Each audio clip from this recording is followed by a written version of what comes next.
নদী।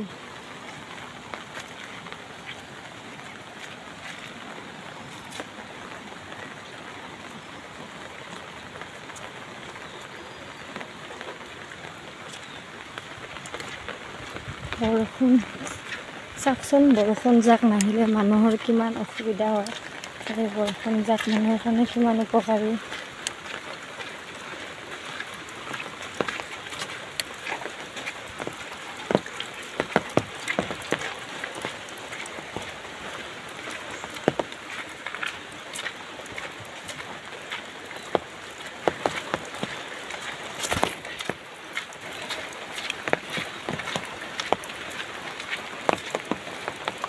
বৰষুণৰ কি ধুনীয়া মনোমোহা দৃশ্য।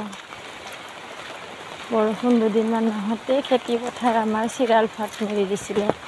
এতিয়া হয়তো সকলো আমাৰ ধানবোৰ জীপাল হৈ উঠিল বৰষুণৰ বৰফ পাই। সেইকাৰণে আমাক ৰ'দ বৰষুণ দুয়োটাই প্ৰয়োজন।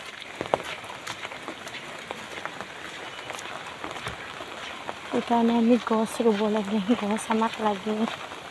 আমি মানুহে গছ কাটো, কিন্তু গছ ৰোৱাত গুৰুত্ব নিদিওঁ। সকলোৱে গছ ৰুব, গছ সকলোৰে কাৰণে দৰকাৰী।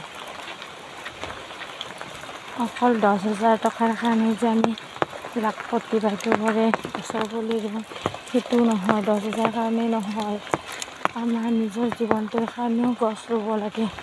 নহ'লে আমি এদিন বৰষুণ নহয় মৃত্যু হৈ যাম। সেইকাৰণে আমাক বৰষুণ লাগে।